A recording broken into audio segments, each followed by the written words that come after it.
CPM पॉलिट bureau ने India group of parties की आगे क्या रणनीति होनी चाहिए राष्ट्रीय स्तर पर, इसको लेकर एक महत्वपूर्ण बयान जारी किया है। मेरे साथ सीपीएम पॉलिट ब्यूरो के मेंबर और सीपीएम के वरिष्ठ नेता पूर्व राज्यसभा सांसद निलोत्पल बासु हैं। पहला सवाल ये है कि आपने क्या सुझाव रखा है और क्या नया है इसमें? देखिए, अभी तक तो इंडिया जो ग्रुप ऑफ पार्टीज वो इस हद तक आगे बढ़ा है कि जब 12 पार्टी से शुरू किया पटने में और वो 16 पार्टी तक पहुंचा बेंगलुरु में और आखिर में मुंबई मीटिंग में 28 पार्टीज उसमें शामिल हुआ है। हर मीटिंग में नए पार्टीज जुड़ रहे हैं और बहुत सारे नए जो ताकतें हैं वो अपील भी कर रहा है कि वो फॉर्मली जुड़ना चाहते हैं ये प्रोसेस में। तो हम समझते हैं कि आने वाले दिनों में और ताकतवर होगा ये ग्रुपिंग्स, क्योंकि यहाँ पे अलग अलग पार्टियों का अलग अलग विचार होते हुए भी मतलब सब ने इस समझ के साथ सहमत हैं कि हमें इकट्ठा लड़ना चाहिए ये बीजेपी आरएसएस का जो शासन है और देश का जो सामाजिक आर्थिक राजनीतिक जो जिंदगी है उसमें ऐसा कोई भी क्षेत्र नहीं है जहाँ पे हमला नहीं हो रहा है। तो इन हमलों के खिलाफ जब सब कोई उसका शिकार है तो क्यों ना हम सब लोग एकजुट होके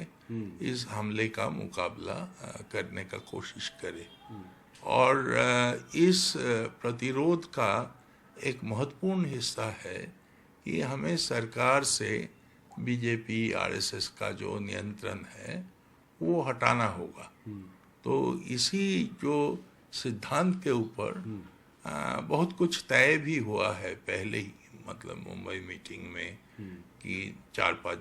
जगह में हम लोगों का सम्मिलित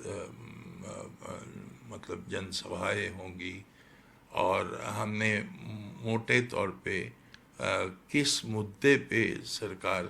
और बीजेपी आरएसएस के खिलाफ अपना आवाज़ उठाएंगे उसके बारे में भी एक रूपरेखा तैयार हुआ है। तो हम समझते हैं कि चूंकि ये अलग अलग पार्टियां हैं और उसमें ऊपर से आप कुछ थोप नहीं सकते, तो इस जो एक स्वाभाविक गति है इस ग्रुपिंग का विकास में और विस्तार में, तो उसको कोई रोक टोक नहीं होनी चाहिए। तो एक संगठनात्मक ढांचा बनने से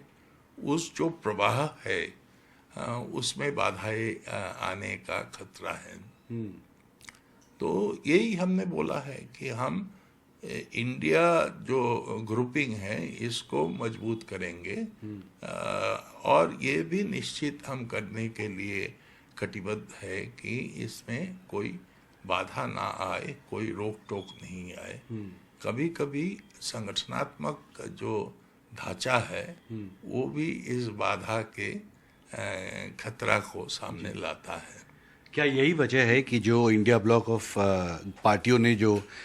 कोऑर्डिनेशन कमेटी और इलेक्शन स्ट्रैटेजी कमेटी बनाई है उसमें सीपीएम ने अपने किसी लीडर को 13 सितंबर की बैठक में नहीं भेजा? उसके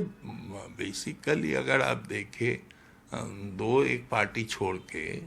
मेनली जो मुख्य नेता वो उसमें शामिल नहीं है हर पार्टी का। तो लेकिन चर्चा और आपस में जो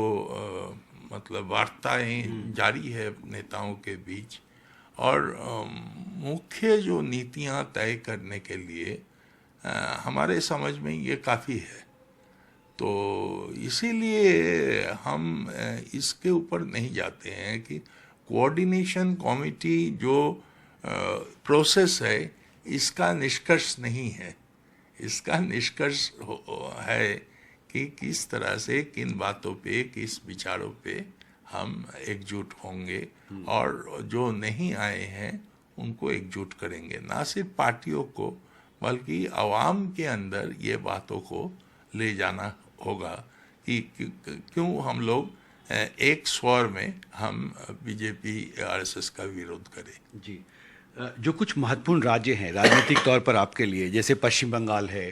केरला है, वहाँ पर जो राजनीतिक दल इंडिया ग्रुप ऑफ पार्टीज़ में हैं उनके खिलाफ आप राजनीति करते रहें, आपस में चुनाव लड़ाए, कांग्रेस ने सीपीएम के खिलाफ, तृणमूल कांग्रेस ने कांग्रेस के खिलाफ, सीपीएम के खिलाफ, इन चुनावों में फिर कैसे समन्वय होगा, जैसे केरल में, पश्चिम बंगाल में? देखिए, ये इंडिया प्लेटफॉर्म के अंदर हमने पहले बोल चुके हैं कि देश के अंदर इतना विभिन्नताएं हैं और अलग अलग प्रदेशों में राजनीतिक परिस्थिति में इतना विभिन्नताएं हैं, ये आप राष्ट्रीय पैमाने पे कोई चुनावी गठबंधन के तौर पे इसको नहीं देख सकते हैं। चुनावी जो तालमेल होगा, सीट एडजस्टमेंट्स होगा, ये प्रदेश स्तर में ही होना चाहिए, ना सिर्फ सीपीआईएम बल्कि मेरे ख्याल में अगर आप पूछे तो हर पार्टी ये आपको इस बात से वाकिफ कराएंगे कि बहुत सारी जगह में नहीं संभव है कि जो ये इंडिया ग्रुपिंग के अंदर शामिल है उन पार्टियों की ओर से कोई भी ये दावा नहीं कर सकता है कि किसी की जगह में मतलब आपस में चुनावी टकराव नहीं होगा। तो इसीलिए जो ये कोऑर्डिनेशन कमेटी का जो बार बार आपने जिक्र किया है,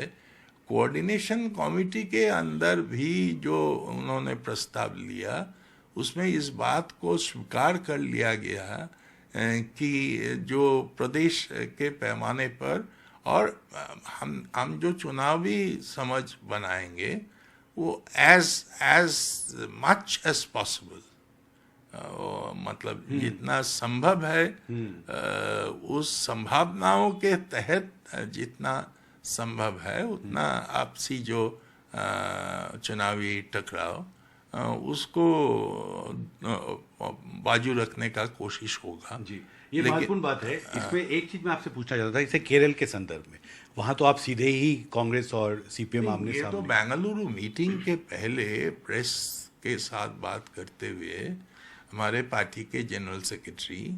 कॉमरेड सीताराम ने मतलब हमारी जो समझ है इसको सार्वजनिक कर दिया है कि बंगाल में और केरल में ये जो इस प्रक्रिया के अंदर शामिल जो पार्टियां हैं उसके अंदर तालमेल नहीं हो सकती है और वही बात बोला गया है।